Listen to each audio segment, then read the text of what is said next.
Malam itu dimulai dengan sorakan. Siapa sebenarnya Valen? Malam itu panggung gemerlap. Cahaya mengikuti satu sosok yang melangkah penuh percaya diri. Sorak-sorai menggema dari studio. Nama yang diteriakan? Valen. Tapi siapa dia sebenarnya? Bagi yang baru menonton, Valen mungkin tampak seperti peserta lain dalam kontes dangdut yang telah menjamur di layar kaca. Namun, bagi sebagian orang yang mengikuti jejak langkahnya, Valen lebih dari itu. Ia bukan hanya seorang penyanyi.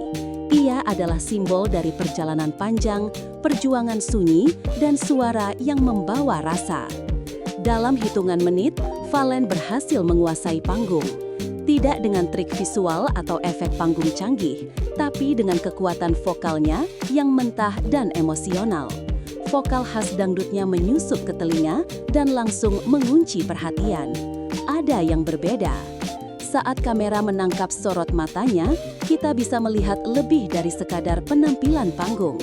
Ada pengalaman di balik suara, ada luka yang diolah menjadi lirik, dan ada semacam bekas tempaan yang membuatnya tampil begitu matang. Beberapa juri bahkan tampak terkejut, mereka tidak menyangka. Tapi inilah realitanya.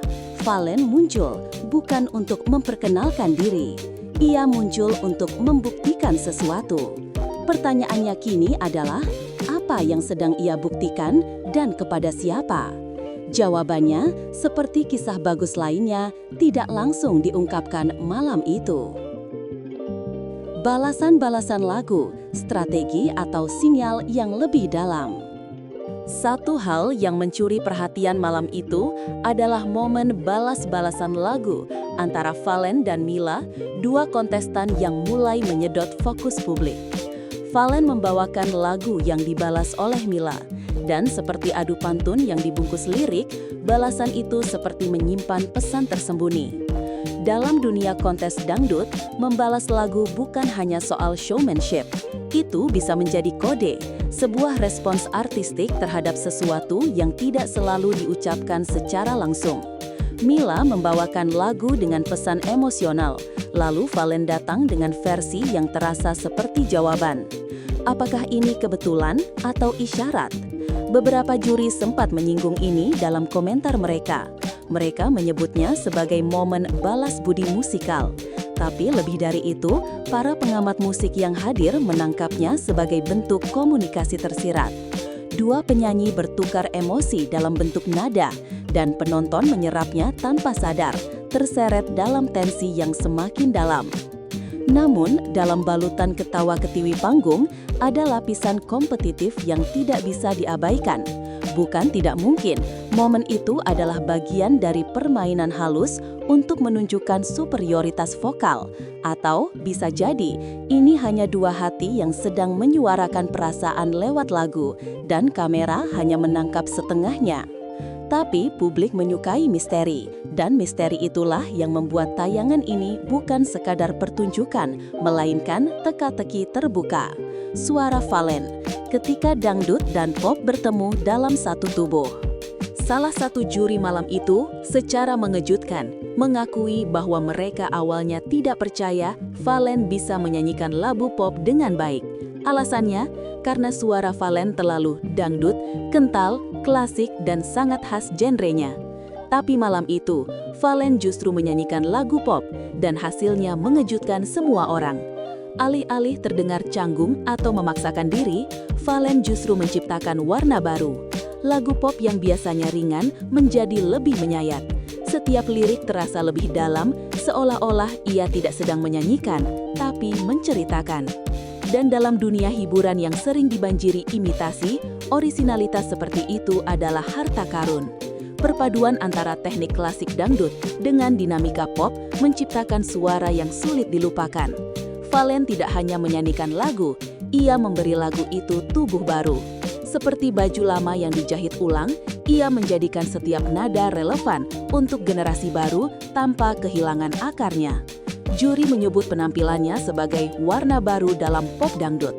Tapi kita tahu, itu tidak sesederhana itu. Apa yang dilakukan Valen adalah eksperimen berani. Dan yang lebih mengejutkan lagi, eksperimen itu berhasil total. Improvisasi yang tak terduga, spontan atau dirancang rapi. Penampilan Valen tak berhenti pada genre. Salah satu aspek paling mencolok malam itu adalah bagaimana ia dengan berani melakukan improvisasi di tengah lagu lebih dari sekali. Improvisasi dalam dunia seni adalah pedang bermata dua. Bila berhasil, ia akan membuat penonton tak bisa berpaling. Tapi jika gagal, hanya butuh satu nada sumbang untuk menghapus semua upaya sebelumnya. Namun Valen tampaknya tahu persis di mana dan kapan harus melangkah keluar dari jalur standar. Ketika juri memintanya mengulang bagian improvisasi, penonton pun menyambut dengan antusias. Ada yang tertawa, ada yang terdiam karena terkesima. Bahkan seorang juri dengan nada gemas berkata, itu yang tadi, coba ulangi bagian itu," yang langsung disambut tepuk tangan. Tapi di balik semua itu, pertanyaan menggantung. Apakah improvisasi ini benar-benar spontan atau sudah dirancang dengan presisi saat latihan? Di panggung sebesar itu, spontanitas bisa menjadi kunci kesuksesan atau bumerang yang mematikan. Yang pasti, Valen menunjukkan satu hal, ia tidak takut mengambil risiko. Dan itulah ciri khas seorang seniman sejati. Sorakan anak kecil, ketulusan yang tak terencana. Terkadang, momen paling jujur dalam sebuah pertunjukan tidak datang dari para juri atau peserta, tapi dari suara kecil yang datang dari bangku penonton. Malam itu, sebuah suara polos meneriakkan nama Valen berkali-kali. Bukan dengan teknik, bukan dengan skenario, tapi dengan perasaan tulus seorang penggemar cilik. Anak itu memanggil kakak Valen dengan nada harapan. Ia bahkan meminta hal yang tak biasa, mencubit pipi Valen. Permintaan itu sontak membuat seluruh studio tertawa dan tersentuh.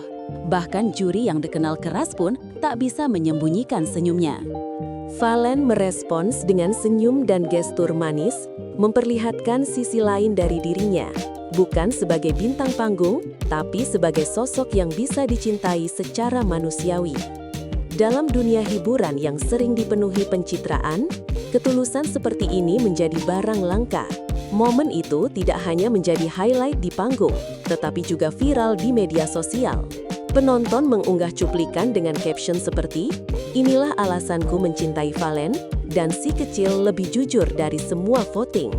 Kehadiran anak kecil itu, tanpa disadari, memperkuat posisi Valen. Ia bukan hanya suara yang enak didengar, ia adalah figur yang bisa diidolakan lintas generasi. Dan yang lebih penting, kehadirannya menyentuh sisi terdalam dari penonton, sisi yang tidak bisa dibohongi. Dewi Persik dan bahasa ibu ketika emosi melewati logika. Di tengah komentar yang biasanya teknis dan objektif, malam itu Dewi Persik, salah satu juri senior, mengucapkan kalimat dalam bahasa Madura. Sederhana, cepat, dan nyaris tidak disadari oleh sebagian penonton. Namun bagi yang paham, itu adalah momen personal yang sangat dalam. "Setong-setong dedara," katanya. Kalimat itu bukan hanya ekspresi spontan. Ia adalah bentuk kekaguman, keintiman, dan pengakuan terhadap sesuatu yang tak bisa dijelaskan dalam bahasa formal. Ia menggunakan bahasa ibu, bukan sebagai gimmick, tapi sebagai bentuk jati diri.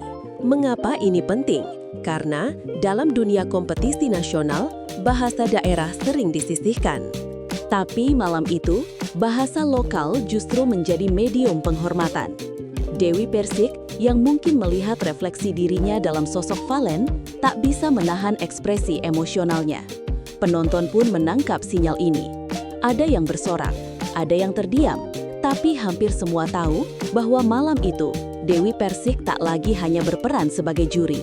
Ia sedang berbicara sebagai manusia yang terhubung secara emosional dengan apa yang ia lihat dan dengar. Dan Valen, ia menerima pujian itu dengan tenang. Tapi sorot matanya berbicara banyak. Mungkin karena ia mengerti arti kata itu. Atau mungkin karena ia tahu tidak semua penghargaan butuh tepuk tangan. 3 rahasia menjadi bintang, pelajaran yang dihamparkan secara tidak langsung. Menjadi bintang itu ada syaratnya, ujar salah satu juri. Kalimat itu disampaikan seolah ringan, tapi dalamnya seperti sumur yang tak terlihat dasarnya.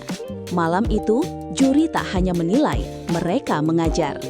Ada 3 syarat yang disampaikan: konsistensi, mimpi setinggi langit, dan semangat belajar tanpa batas usia. Terdengar seperti nasihat biasa, tapi dalam konteks panggung, nasihat itu menjadi petunjuk jalan. Khususnya untuk mereka yang seperti Valen, yang mungkin tak punya privilege, hanya mimpi dan tekad. Konsistensi adalah senjata paling sunyi, tak terlihat, tak dibahas di acara. Tapi tanpanya, panggung hanya akan menjadi kilatan sesaat. Valen telah membuktikan bahwa ia tidak hadir satu malam dan menghilang. Ia adalah hasil dari hari-hari panjang, suara yang terasah, dan hati yang tahan banting. Yang kedua adalah mimpi. Tak semua peserta punya keberanian untuk bermimpi besar, tapi Valen menunjukkan bahwa ia tidak hanya ingin tampil, ia ingin meninggalkan jejak. Setiap lagu yang ia bawakan bukan hanya untuk dinilai, tapi untuk dikenang. Dan yang ketiga adalah belajar. Dalam setiap penampilan Valen ada peningkatan, teknik, ekspresi, bahkan keberanian dalam bereksperimen. Ia bukan hanya mengikuti kompetisi, ia menjadikannya ruang kelas dan setiap penonton saksi perubahannya. Komedi, cinta, dan dendang ketika dangdut menjadi cermin kehidupan. Saat salah satu juri menggoda Valen soal kemungkinan jatuh hati di atas panggung, penonton studio kembali riuh. Ada yang menggoda, ada yang bersorak, dan ada yang mulai menjodoh-jodohkan. Namun, di balik semua canda itu, terselip realitas dunia hiburan dangdut, bahwa romansa, tawa, dan air mata adalah satu paket. Musik dangdut bukan hanya soal suara, ia adalah cermin kehidupan rakyat, penuh perjuangan, tawa getir, dan cinta yang tak selalu utuh. Valen berada di tengah pusaran itu. Ia tampil bukan hanya sebagai penyanyi, tapi sebagai bagian dari narasi yang lebih besar.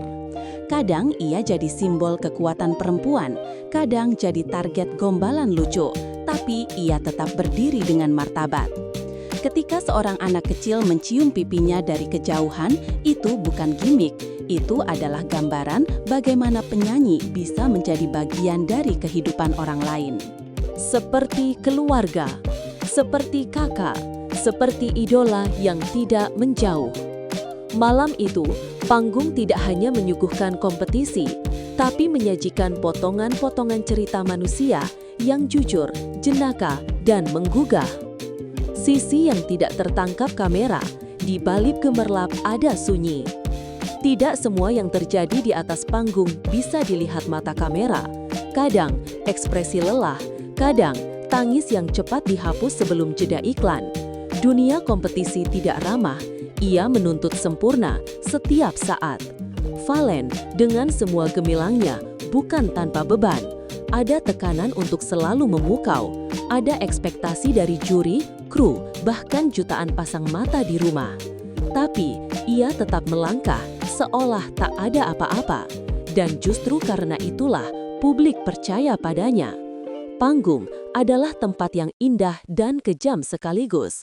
Dan banyak peserta yang gugur bukan karena tak berbakat, tapi karena tak kuat menanggung beban emosi. Valen berbeda, ia tidak menghindar dari rasa lelah, ia mengolahnya menjadi performa. Ketika seseorang bisa membuat kesakitan tampak seperti keindahan, disitulah lahir seniman sejati. Dan malam itu, Valen bukan hanya tampil, ia membuktikan bahwa meski panggung menyilaukan, ia tahu caranya menari di atas bayangan. Apa yang tak dikatakan tapi terasa, sebuah akhir yang belum usai. Ketika malam berakhir, penonton berdiri, bukan karena disuruh, tapi karena mereka tahu malam itu mereka menyaksikan sesuatu yang tidak biasa. Bukan sekedar pertunjukan, tapi perjalanan. Valen keluar panggung seperti biasa. Tapi sorot matanya berbeda. Mungkin karena ia tahu langkahnya tidak berhenti di sini. Mungkin karena ada cerita lain yang sedang menunggu untuk diceritakan. Atau mungkin karena ia belum selesai. Dalam dunia hiburan yang cepat berubah, tidak semua yang bersinar bisa bertahan. Tapi mereka yang membuat kita merasa akan selalu dikenang.